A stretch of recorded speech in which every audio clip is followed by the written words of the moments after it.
Cursor said Grok 4.5 is the first model built for more than software, so I gave it a hardware project. This is SmokeTest. Let's get into it. As we get started with part selection in Grok 4.5 Expert, the good part is that it asks questions with more depth. There was more low-level technical jargon included than in Grok 4.3 Fast. Previously, it would ask things like, do you want one-way or two-way audio? Do you prefer a web browser viewing method or a specific app or platform? It was very general. It didn't give you any helper information. It just asked open-ended questions. It's fine if you're new to hardware. For people that have really any level of experience, it asks deeper questions. So low latency WebRTC. Do you want sub-second delay? Do you need peer-to-peer sharing via UID or QR codes? Possible two-way audio?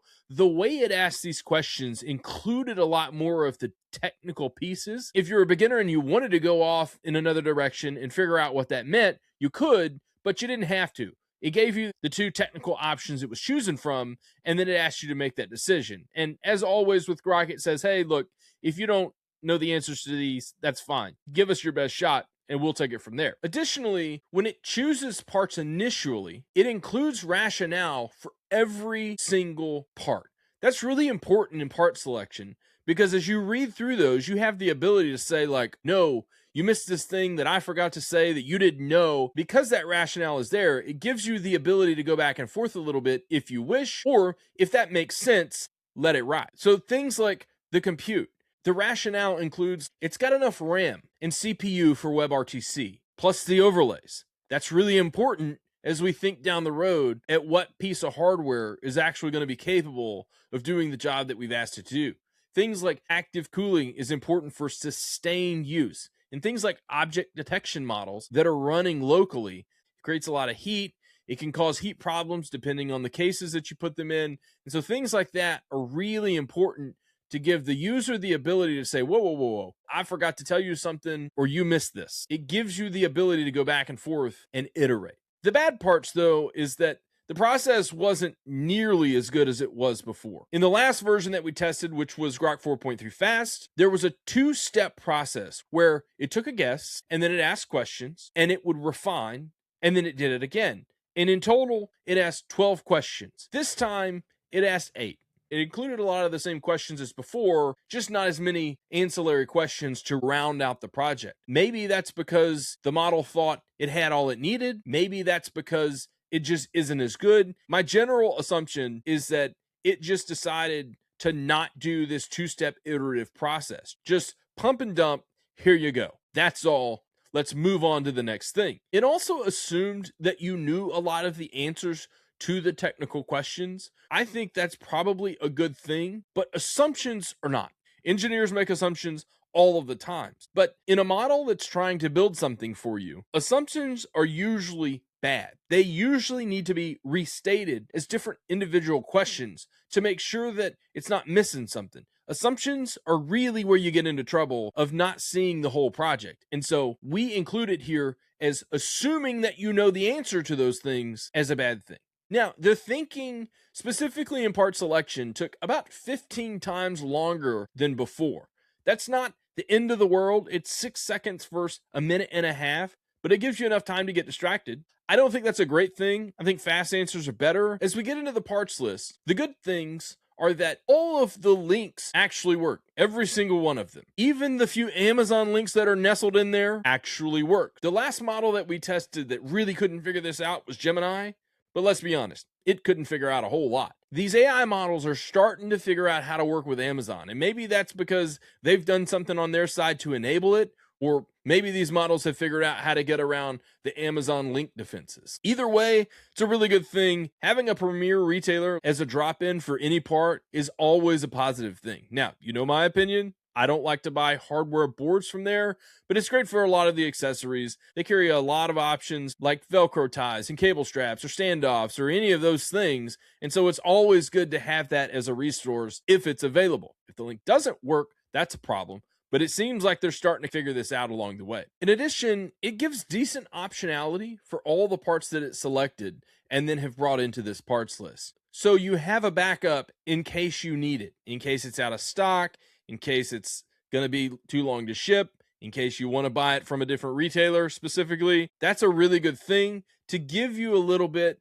of that back and forth that you need in hardware that you don't need in software. It doesn't go overboard. It doesn't clog up the UI with all of these options. It doesn't take you to a different place or display it in a funky way like ChatGPT does. It's all right there in the UI, written as a bullet point with a single link to its preferred choice and then an alternate down below. The prices are also correct. If you watched the last video on the comparison between ChatGPT and the previous version of Grok, the prices are correct and the budget actually adds up. If you haven't seen it, you should go check that out and watch it. It's on YouTube. You can find it. When we dropped our first video on Grok 4.3 Fast, we talked about the bad assumptions and the missed nuances. And the bad part about the parts list here in Grok 4.5 Expert is that it still misses a lot of those peripherals. So it'll say you need this thing, but it doesn't give you a link to one, or it doesn't give you a place to go find them, or it doesn't even call them out by model name or anything like that. It just says you need some simple cable management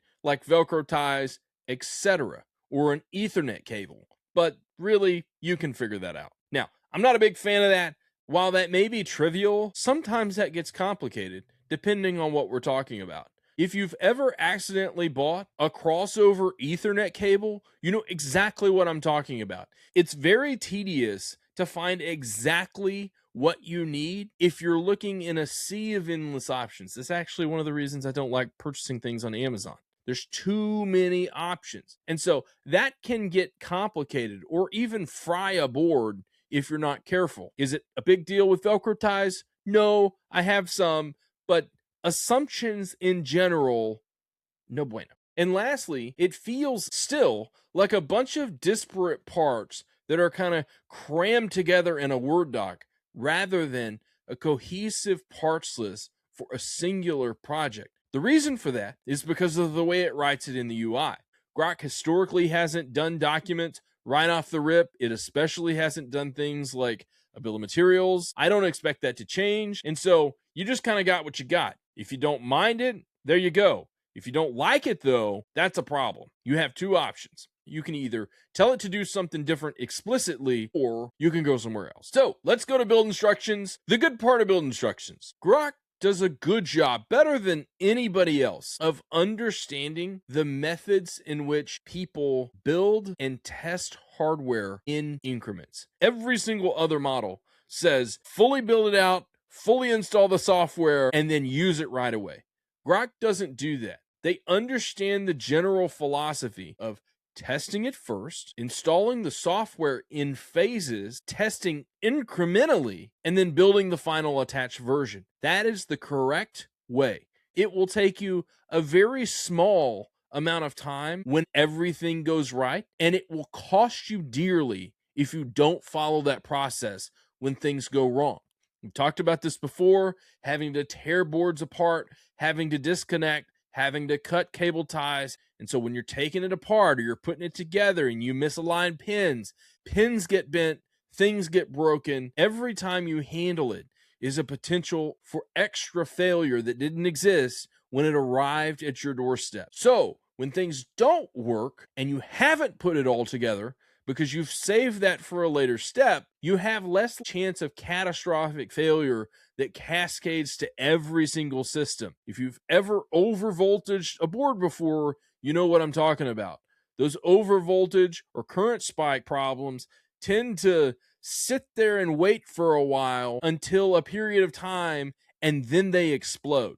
Grok is better at this than everybody else. I don't know if this is because Elon's got his hands in the middle of this or if they just treat hardware differently. I don't know, but it does a great job at understanding that general philosophy. Unfortunately, that's about all I can say good about the Grok build instructions because it's pretty light in the details. It doesn't link out to product documentation. It stays pretty high level when we're talking specifically about hardware. Now, as we get off into the software portion of the build instructions, it gets a little bit more into the specific instructions that you have to send along the way, but it doesn't do that for the hardware side. But it's always been that way.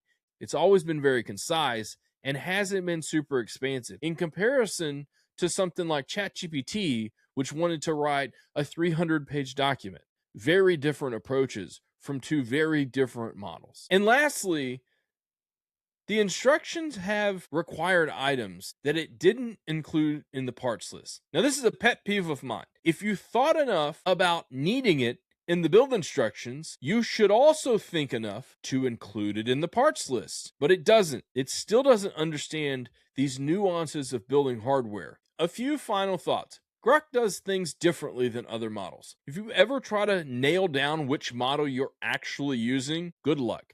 It doesn't give you a selector. Their website basically says you can use fast, you can use expert, if you pay for it, you can use heavy, or you can use auto and let us decide. You might as well use the auto because you can't tell which one you're using anyway. As I was preparing for this project, I actually asked Grok, which version are you, by the way? And it gave me the wrong answer. And I know it gave me the wrong answer because I saw it in a separate place that it was 4.5. But it told me it was 4 and that 4.5 didn't exist. And so you have to be careful specifically with Grok because they don't tell you which model you're using. They only tell you the effort level. We know from our research that this project is based on 4.5 expert, but they aren't ever really clear. And if you ask it, it will lie to you. Generally speaking, Grok, of all the models, feels the most hit or miss. Things change broadly from time to time, whereas Claude is very consistent in the process that it goes through or in the outputs that it gives, and ChatGPT in the links that it gives, in the way that it displays the option, very consistent. Grok, on the other hand, is kind of all over the place. You get what you get. If you want to iterate on it, great. It may not be the same again, so good luck. That's my review of Grok 4.5 Expert. I know that Cursor said it is the one AI model built for more than software, but let's be honest. People have been using these models for more than software for quite some time. If I had to choose between Grok 4.5 or Grok 4.3, I would still use Grok 4.3. It's certainly not the worst, but I don't think it's the best either. Hey, do me a favor, like and subscribe if you would.